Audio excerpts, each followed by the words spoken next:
Market Mantra, Market Mantra, Market Mantra, Market Mantra, Market Mantra,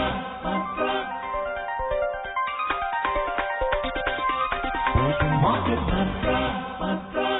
A very good evening, listeners, and welcome to another edition of Market Mantra, in which we give you a complete update on the economic and business news of the day. And today being Sunday, we'll also be taking calls from you, our listeners, on mutual fund and related issues. You can call us on 2331 4444, 2371 7106 and 2371 7117. And if you're calling from outside Delhi, please prefix the STD code, that's 011 before the numbers. I'm Rangabashyam, and with me is my co-anchor in Hindi, Manoj पाठक। नमस्कार, market मंत्र के ताजा अंक में आपका स्वागत है। आधे घंटे के इस कार्यक्रम में हमेशा की तरह हम देश और दुनिया की चुनी हुई कारोबारी खबरों को लेकर हाजिर हैं। आज रविवार है और आज के दिन खास तौर से हम बातचीत किया करते हैं म्यूचुअल फंड पर। आपको आमंत्रित किया जाता है आज के दिन म्यूचुअल फंड से जुड़ा हुआ कोई भी सवाल पूछने के लिए। यदि आप हमसे म्यूचुअल फंड से संबंधित कोई जानकारी चाहते हैं तो डायल कीजिए 2331-4444, 2371-7106 या फिर 2371-7117। हमारे साथ खबरों पर चर्चा और आपके सवालों का जवाब देने के लिए ऑनलाइन मौजूद हैं देश के जाने माने म्यूचुअल फंड विशेषज्ञ धीरेन्द्र कुमार। धीरेन्द्र जी, कार्यक्रम में आपका स्वागत है। धन्यवाद मनोज। आइए शुरुआत करते हैं अंग्रेजी में हेडलाइन से, जिसे लेकर मौजूद हैं रंगभाष्यम। Thank you, Manoj. The top stories. Country's economic growth likely to reach pre-COVID level by the end of 2021-22 fiscal, says Niti Aayog Vice Chairman Rajiv Kumar. Pharma major Pfizer seeks emergency use authorization for its COVID-19 vaccine in the country. And foreign funds pour in 17,818 crore rupees in the domestic capital markets in the 4 trading sessions this month. NITI Aayog के उपाध्यक्ष राजीव कुमार ने कहा कि वित्त वर्ष 2021-22 के अंत तक भारत का आर्थिक विकास कोविड-19 के पहले के स्तर तक पहुंच जाएगा। दवा कंपनी फाइजर ने देश में कोविड-19 टीका के आपातकालीन इस्तेमाल की अनुमति मांगी और विदेशी फंड्स ने इस महीने के 4 कारोबारी सत्रों में घरेलू पूंजी बाजार में 17,818 करोड़ रुपए से अधिक निवेश किए।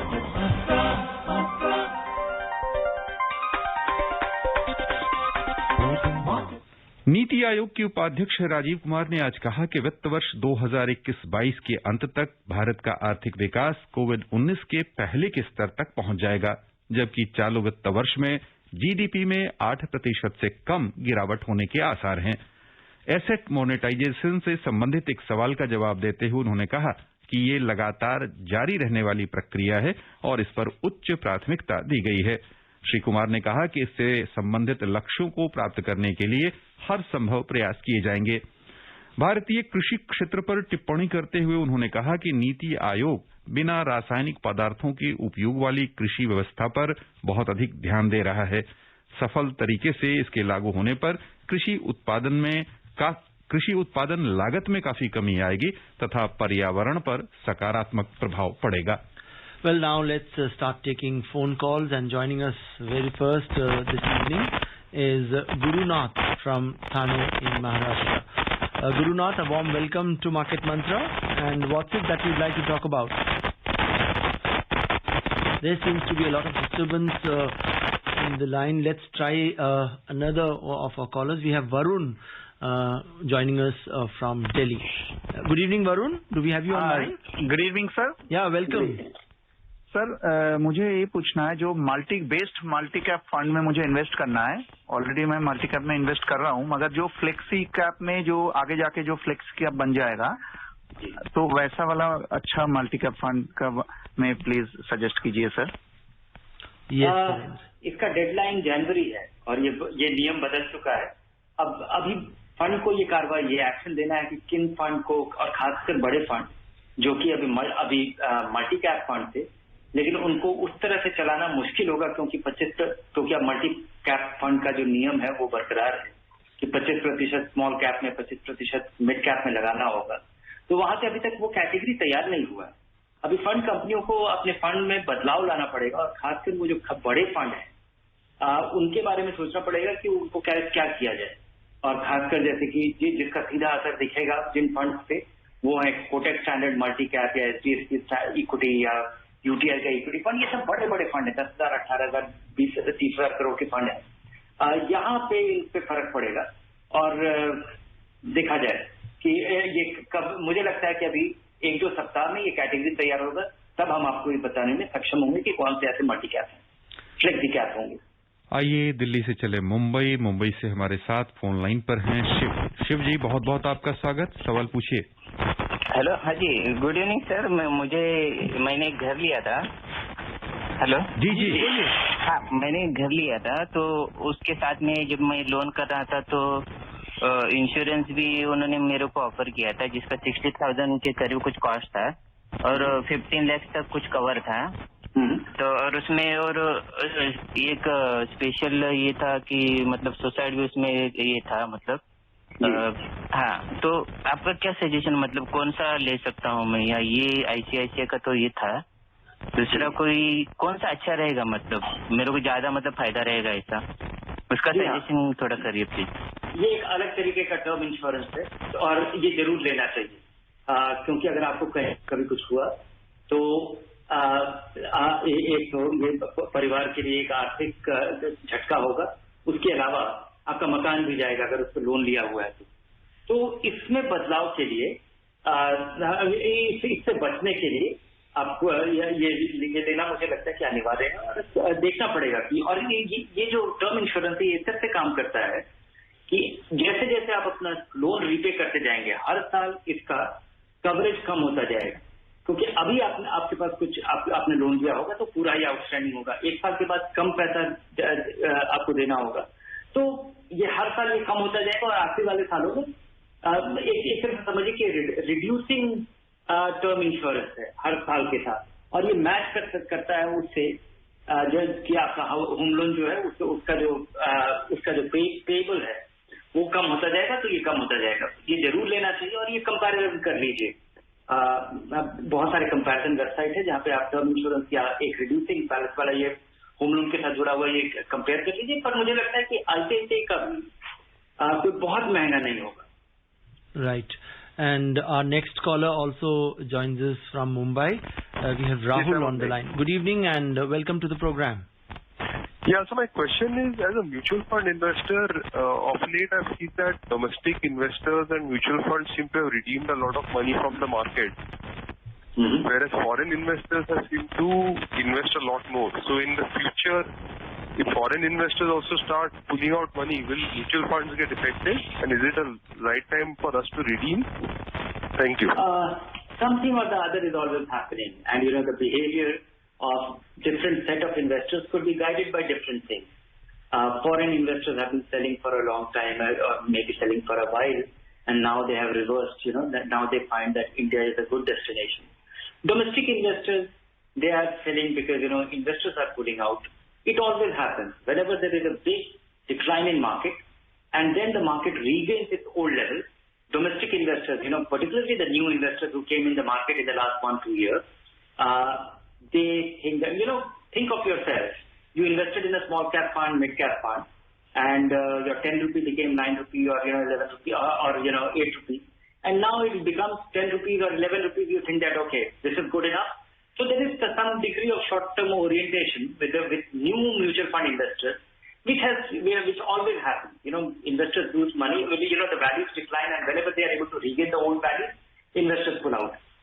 Yes, if you remember 2008, the Sensex went down from 20,000 to 8,500. If domestic investors and foreign investors sell substantially in a quick, at a rapid pace, market falls. But at the same time, market also regains. Those things are not permanent. So something can happen in the market. If there is a lot of investors get out of it in a hurry, it can happen. One has to look at that. Is why one has to be careful in markets like this, that you don't catch a market.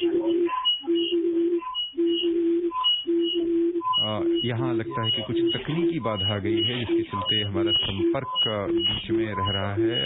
हम आमंत्रित करना चाहेंगे दिल्ली से RS Dahiya साहब को। Hello sir, can you rectify this noise? Yeah. Now I think it's been done, and I hope you have turned down the volume of your radio set if you are using one. No, it is not the volume. There is some technical problem at your end. Dahiya sir, we are able to hear you very clearly. I should also be able to hear you. Please put the question. I think. First of all, I wanted to convey my sincere thanks to the Market Mantra team for solving the investors' problems. Yeah, thanks. My questions are 2-3 small questions. Kindly do not disconnect the line. I want to know, stocks, are the mutual fund schemes covered by fathering effect in calculating capital gains, like whatever is the value of the capital gain, let's say 3 lakhs, and on 31st January 2018, its value was 2 lakh, then the capital gain is only 1 lakh. Is it correct or it is not correct? And where from we can find out the values of schemes and stocks, what was the value on 31st January 2018?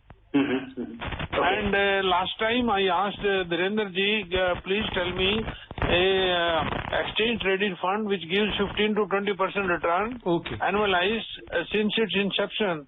So he advised me SBI Nifty. I saw it in value research. I found its returns are much less than 15-20%. Okay, fine. You got it wrong. It is impossible. I would not have said that, this is an index fund and it will deliver you 15%. It is impossible, and funds cannot promise, and I can't really indicate any such return. You might would have asked about, this is an ETF and it is the lowest cost ETF. That's about it. And the return of an ETF mounted on Nifty will be very much in line with the Nifty. And Nifty returns, you can't derive any kind of guarantee here. Your first question that, will there be grandfathering of all the returns prior to 31st January 2018, even in case of equity mutual funds? Yes. All the values, all the applications subsequent to 31st January, from 1st of February 2018, only those gains will be liable for taxation, will be subject to tax. Now, where can you get this, where can you get the value? After you have redeemed it, you can request a capital gain statement from the fund company or from the registrar, or you can set up a portfolio at Value Research online, where we give you, once you have set it up, even for all your ongoing investment, we split the gains between, grandfather gains and, the gains which is liable for taxation. So try it out. आइए चलें greater Noida. यहाँ से हमारे साथ online पर जुड़ गए हैं हमारे नियमित श्रोता SPS जैन साहब, स्वागत, सवाल पूछिए। नमस्कार जी, धीरेन्द्र जी को भी नमस्कार। नमस्कार। कुछ जो म्यूचुअल फंड्स अप्रैल मई में खरीदे थे, उनमें कुछ में अभी मुझे 40% तक गेन हो रहा है। तो इस साल चूंकि अभी 1 साल पूरा नहीं हुआ है, अभी इसको प्रॉफिट बुक करेंगे तो एग्जिट लोड लगेगा, लेकिन 1 लाख टैक्स का बेनिफिट लेने के लिए, क्योंकि up to 1 lakh capital gain there is no tax, will it be logical and wise to book some profit up to 1 lakh? You have done, somehow you have benefited from this, and this is basically a reward for being brave, because April or March was April, May was a very difficult time when a lot of people, even if they thought that market was cheap, it was not very easy time to invest, because that was the time when the market was falling freely. ये जो आपका understanding है कि यहाँ पे short term gains लगेगा या ये 1 लाख रुपए का टैक्स एग्जेम्पशन है 1 साल की गेन में, वो लॉन्ग टर्म का है। ये जो सारे इन्वेस्टमेंट पे रिटर्न होगा ये शॉर्ट टर्म कैपिटल गेन्स होगा, जिससे 15% टैक्स लगेगा।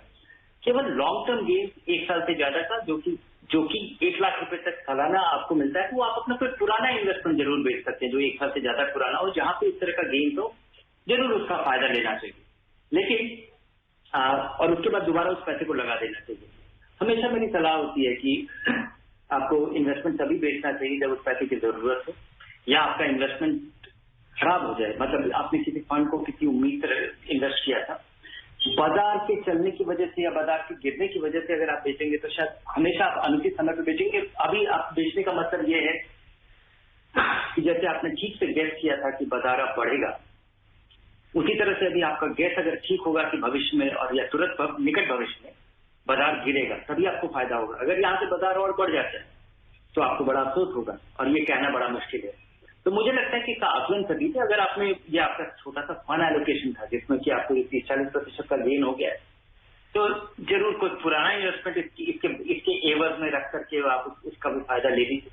लेकिन इसको दूसरे नजरिए से देखिए कि बाजार को गेस करना बड़ा मुश्किल है और अभी फायदा हो गया है और मुझे पता नहीं है कि यहाँ पे बाजार का में करेक्शन आएगा, क्योंकि ये अधिकतर लोगों ने जो कुछ भी गेस किया था वो सब कुछ भी ट्रू नहीं साबित हुआ है, क्योंकि सब लोग उम्मीद कर रहे थे अभी कंपनियों के रिजल्ट आ रहे हैं, वहां पे सब लोग खुश हो रहे हैं कि पहले जैसा बिजनेस काफी 70% रिकवर हो गया, 80% रिकवर हो गया। लेकिन अभी हम उस पूरे नॉर्मलिटी से बड़ा दूर है और बिजनेस का मतलब कंज्यूमर कॉन्फिडेंस आ जाना, लोगों कंपनियों का सब चीज सुचारू ढंग से पुराने लेवल पे हमारा आ जाना, हाँ उस दिशा में हम बढ़ रहे हैं। लेकिन बाजार तो ऐसा लग रहा है कि ऐसा कुछ हुआ ही नहीं और ये लिक्विडिटी ड्रिवन जो कि दुनिया भर में लिक्विडिटी बढ़ा है और उसका ये नतीजा हमें दिख रहा है कि कब तक रहता है और कब कम होता है, जिससे कि हमारा जोर नहीं चलता है या गेस करना भी बड़ा मुश्किल है। Fine. तो मुझे पता नहीं, शायद अभी एक दूसरा आपको फ्रेमवर्क यूज करना चाहिए। Right. We have Gaurav online joining us from Ghaziabad. But before we take his call, let's take a look at some of the other news items. Pfizer, one of the world's premier biopharmaceutical companies, has sought emergency use authorization for its COVID-19 vaccine in India. The firm, in its application submitted to the drug regulator, has sought permission to import the vaccine for sale and distribution in the country. Pfizer India has become the first pharmaceutical firm to seek permission from the Drug Controller General of India an emergency use authorization for its COVID-19 vaccine in the country after its parent company secured such clearance in the UK and Bahrain. आइए चलें गाजियाबाद, हमारे साथ phone line पर हैं गौरव जी, बहुत बहुत आपका स्वागत, सवाल पूछिए। सब मार्केट टीम, मंत्रा टीम का नमस्कार। धीरेन्द्र जी आपको बहुत बहुत नमस्कार और शुक्रिया, आप लोगों ने जो दिलासा और विश्वास दिलाया था कि मार्केट बाउंस बैक करता है वो हो गया है। हमारे काफी मिड कैप और स्मॉल कैप चल पड़े हैं, अच्छे से चल पड़े हैं। तो सर एक लंबे इन्वेस्टर के लिए आपकी सलाह क्या होगी? छोटे जब खराब टाइम होता है वो इन्वेस्ट करिए करते हैं, अच्छी बात करते हैं।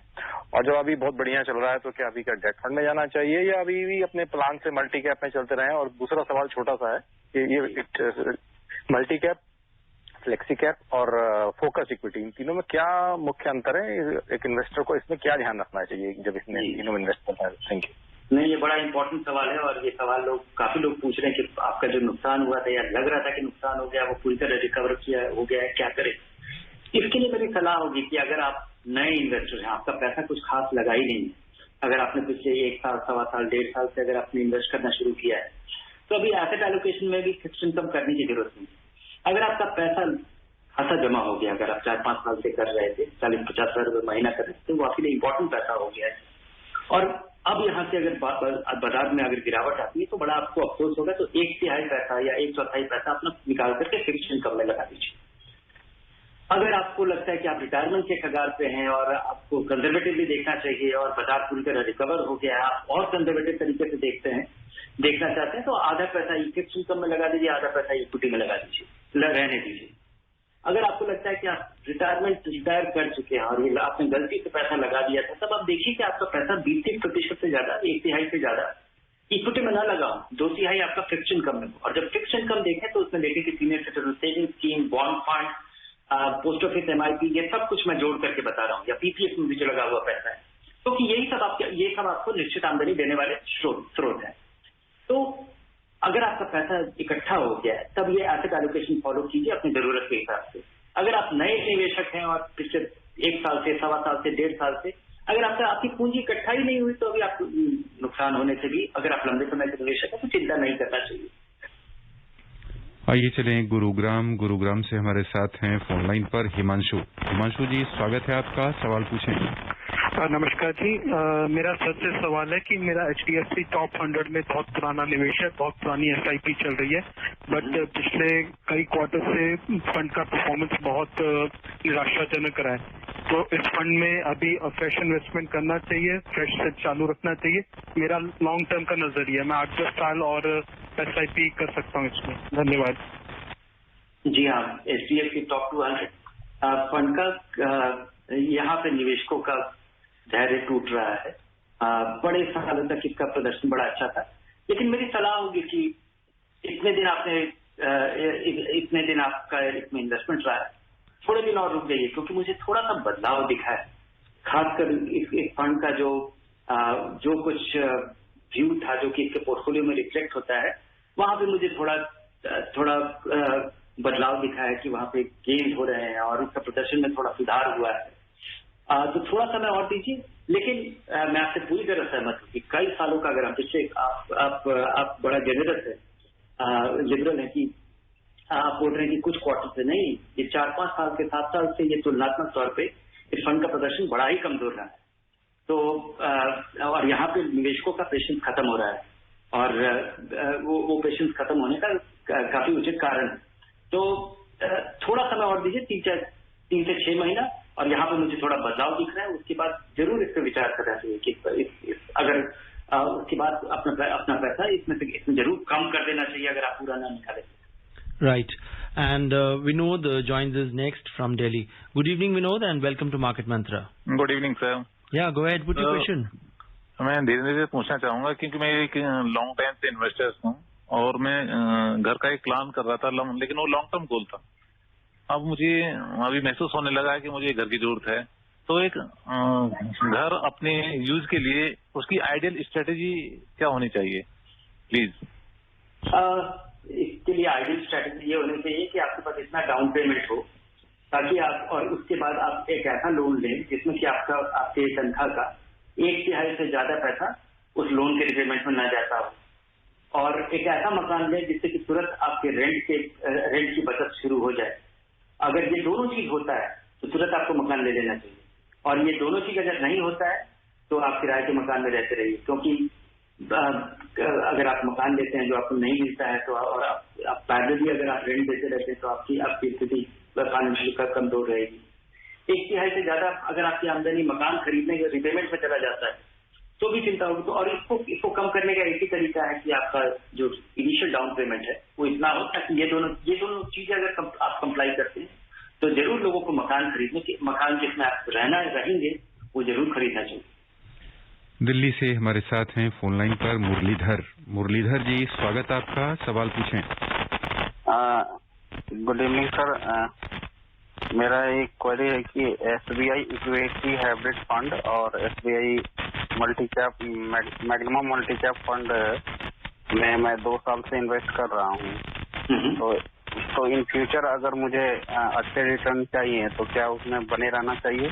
और दूसरी चीज ये सर, अगर नया म्यूचुअल फंड SBI का मैं मतलब ओपन करना चाहूँ तो कौन सा अच्छा रहेगा इन फ्यूचर के लिए? Thank you sir. जी हाँ, ये दोनों अच्छे फंड हैं अपने कैटेगरी से, और अगर आप और पैसा लगाना चाहते हैं तो इसके तीसरा फंड मत जोड़िए। ये दोनों अच्छे फंड हैं और इनमें ही आप ज्यादा पैसा लगाइए। Right, and before we take more calls, let's take a look at some of the other news items. Foreign funds remained net buyers to the tune of 17,818 crore rupees in the domestic capital markets in the first 4 trading sessions of December.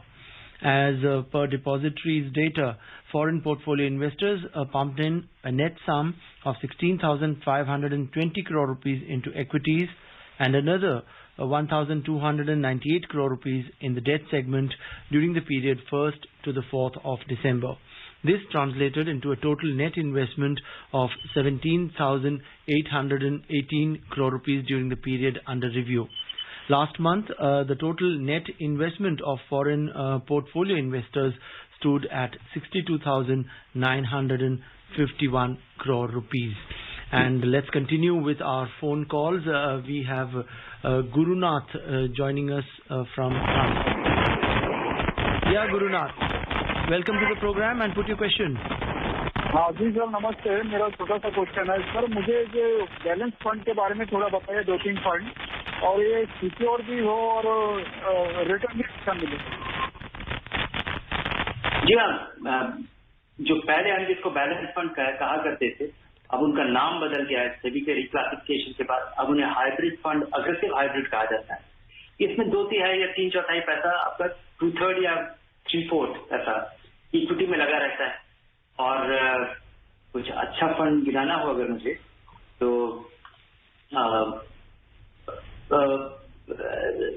Canara Robeco का balance fund, या Mirae asset का hybrid equity fund, या DSP का equity और bond fund, ये कुछ अच्छे विकल्प हैं। या एसबीआई का इक्विटी हाइब्रिड फंड भी एक अच्छा फंड है।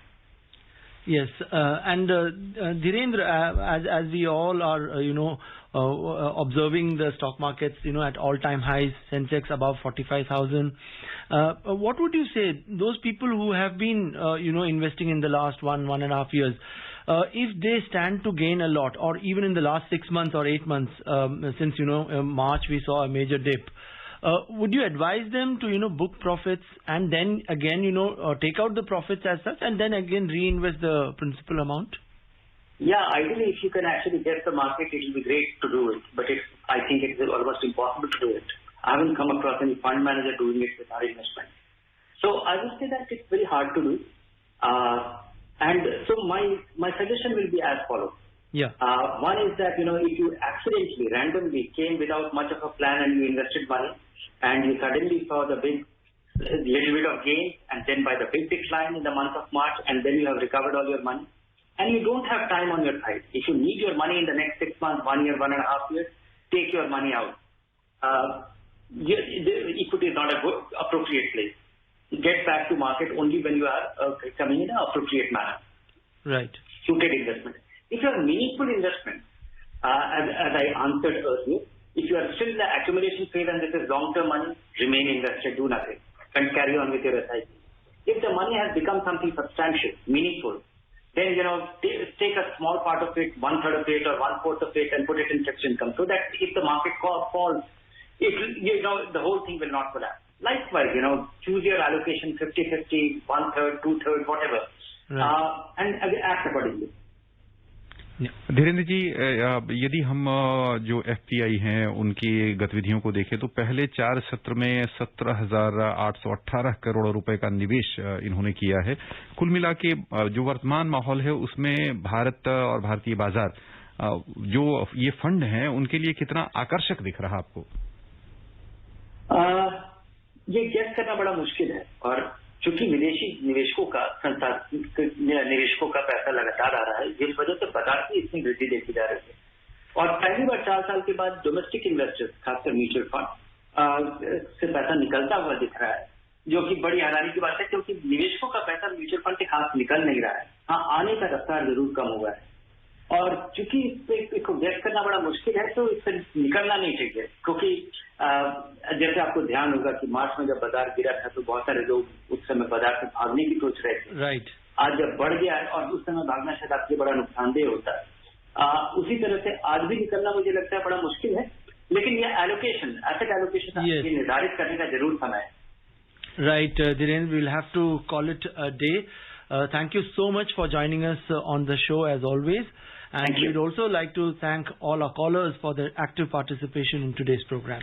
इसके साथ ही हमारा कार्यक्रम संपन्न होगा अंग्रेजी में मुख्य समाचारों के साथ।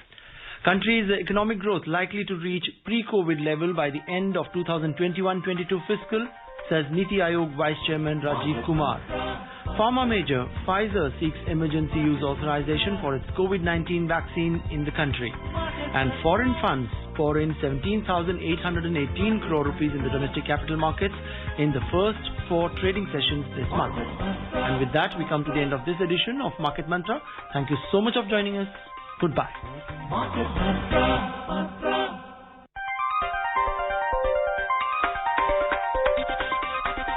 Market Mantra.